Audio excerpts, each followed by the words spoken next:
Bismillah ve salatu ve selamu ala Resulillah ve ala alihi ve sahbihi ve men vala. İmam Maverdi rahmetullahi aleyh Edebuddin ve Dünya namlı kitabida ilim ügünüştiki nuqsallar, yoki ilim ügünüştiki adamning ketkizib qo'ydigan ba'zi bir qism nuqsallar haqida to'xtalib mundaq deydi.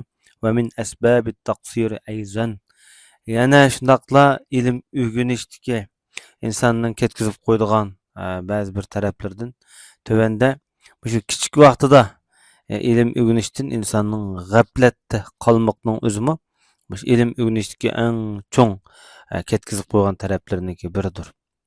Hem çoğ olganda öğrenemen deb çoğ olganda öğreniş bilan mashg'ul bo'lib qoladi-da, lekin öğrenmaydi demekçi.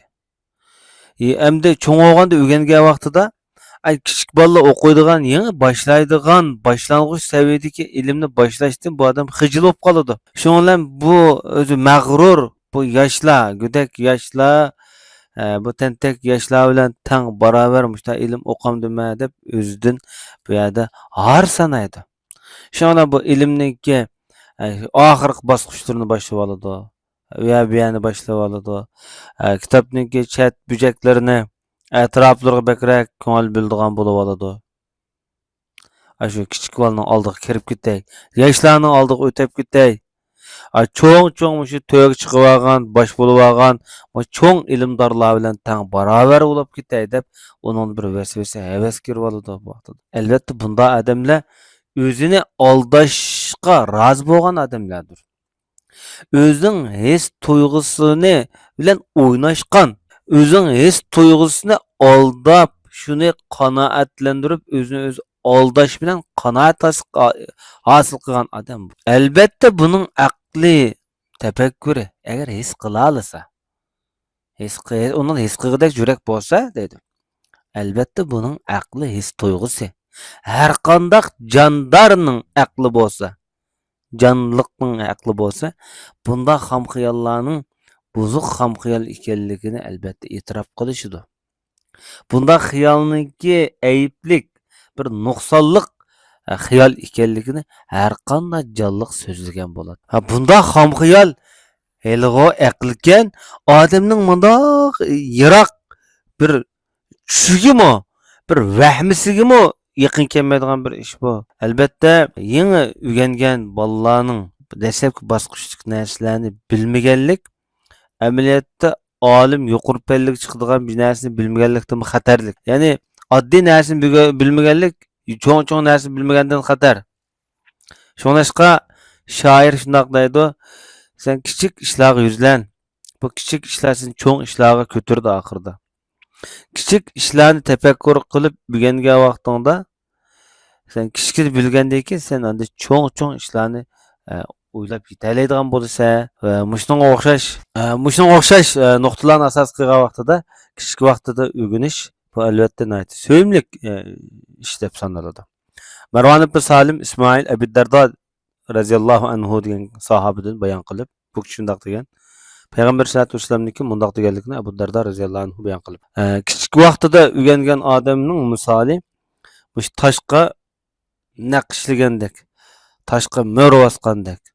Ammo cho'ng bo'lganda, cho'ng bo'lganda o'rgangan odam suvga xat yozgandek bo'ladi deb shundoq deganlikni bayon qilgan deydi.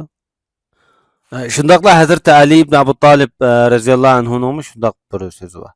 Hamda yosh bolalarning kichik yosh bolalarniki yurki bo'sh ekin zaminga o'xshaydi. Nima tashlasak, nima tersak, darhol o'ziga so'ndirib qabul qilib undirdi deydi. Yerga o'xshaydigan. Chimsiz, o'tsiz, yov o'tsiz mushtaq yerga o'xshaydi. Nima ish bu ashta degan vaqtida endi bu yoshlarning kichik bolalarniki qalbi bo'sh, mashg'uloti oz, yurish turishi azroq bo'ldi. Ajiq u ham bu yoqqa boradigan ishlari turmush halakchiligi to'varak.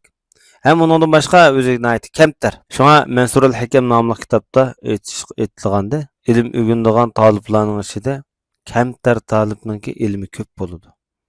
Ilmi mo'l bo'ladi.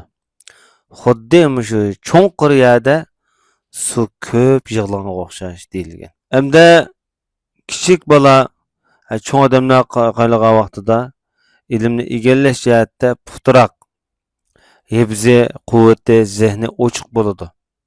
Navada bu tövendeki çeklimlerden xali bo'lgan vaqtida yoki tövendeki meşgulatlardan xali bo'lgan vaqtida kichik bolalarniki egallash aminasning o'tkirligi va esi tutilishi kuchliroq bo'ladi. Agar unda bo'lmaydi ekan, tövendeki meşgulatlar yana insonni qoplab oldi ekan, yana bundaq egallash, bilim egallash kuchli bo'lmay qoladi. Hikoyatlarda bayon qilinishicha, Ahnab ibn Qays degan kishi bir kishining bundoq deganligini anglagan ekanda, kichik vaqtida ilm o'rganmak toshqa mo'r bosgandek debdi. Shuning bilan Ahnab ibn Qays shundoq degan. Cho'ng odam aqlliq, tadbirlik, tajribalik keladi. Lekin cho'ng odamlarniki qalbi davomli mashg'ul keladi. Birdan bola boqmasam, birdan uy, birdan turmush degandek chichiranqu qalbi. Balkim hamda yuqorida hamda kichik bola cho'ng odamni qalagan vaqtda biz quvvatini aytib yuqori bo'lsa-mu, lekin aqli jihatda yana yaxshi tadabbur jihatda, tafakkur jihatda o'tkirroq bo'lishi mumkin. Yani tövendikidek meşgulatlardan o'zi yiroq tutgan vaqtida yanala shu kichik bolalarga o'xshash ilm o'rganishga quvvat, qudrat yetishi mumkin. Agar unda bo'lmaydi ekan, balkim yetmaslik mumkin degandek ma'nolarni ifodalash kerak. Barhaq haqiqatan Ahnab bu ma'noni nayt inchiq tekshirib chiqqan. Ahnab ibn Qays. Bu yerdagi illat sabablarni bu odam ogohlantirib o'tgan. Tanbih bergan. Chunki cho'nglarning mashg'uloti nayt ko'p. Masalan, birincisi cho'nglar hayo qiladi, xijil bo'ladi. Mansurul Hikamda shundoq bir so'z bor. Man raqqa wajhuhu raqqa ilmuhu. Yuz tortinchoqning ilmi az bo'lar degan bo'ladi bu. Shunlashqa Halil ibn Ahmad shundoq deydi. Halil ibn Ahmadmi shu islom tarixida o'tgan nayati katta adabiyot bilan shug'ullangan buyuklarning biri. Jaholat, nodonlik nadibek o'sib qaynaydi deganda, hayo bilan kibrva ilm borasida, mush hayo bilan kibrva odam bo'lib qolsa, mushta joyda bekrak nodonlik qaynaydi, bazar topadi degan. Uningdan boshqa mushu to'salg'ular, mashg'ulotlarningki biri bundoq shahvatlari teshib turadigan, mol shahvati, yosh shahvati degan o'xshashda. Uningdan boshqa o'zining fikri chechilib turadigan, bunda avvallarmi bor. Bumi cho'ng to'salg'ularniki biri. Shunlashqa shoir shundoq deydi. Havoyi havasdan tatmaq to'limi ig'ir. Chunki havoyi havasning bir farqlantirish kuchi bo'lmaydi buni. Shunlashqa bir qism fasohat ahli shundoq deydi. Qalb bir narsaga bog'lanib qolsa, ay shu nimaga o'xshash go'rega qo'ygan, ya'ni oyga chiqmaydigan, to'silab qolgan go'rega o'xshaydi. Alanmaydigan, qutulduğulunmaydigan da görüge ajnati çoğun qo'ymuchining qo'liga tushib ketganga o'xshash, go'rega qo'yib qo'yganga o'xshash va o'zini qutuldiranmaydi. Uningdan boshqa hamda to'salg'ular yoki mashg'ulotlar, ilmga to'salg'u bo'lgan to'salg'u mashg'ulotlardan davomli oyog' uzilmas odamni bearam qilib turadigan g'am qayg'uli bo'lsin. Yoki odamning davomli ovar qilib qolasiga kirib oladigan turli mashg'ulotlar yoki shubhilar, avarchiliklar bo'lsin. Bumi odamni o'sha ilm ilishdan to'sadigan omillarning biri. Mansurul Hikamda shundoq deyilgan, g'am qayg'u his tuyg'uning turmisidir deb shundoq degan.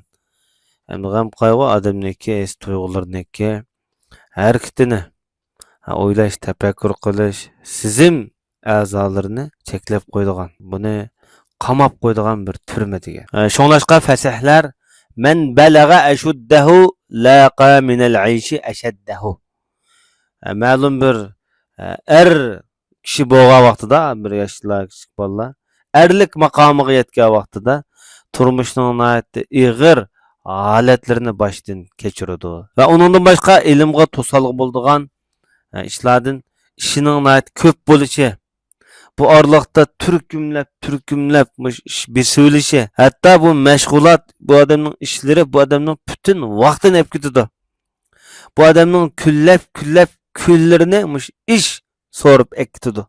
Mana mushumi ilm egallashga cho'ng to'salg'i. Agar masalan bu odam bir huquq tutgan bo'lsa, bu huquq bu odamni mashg'ul qiladi.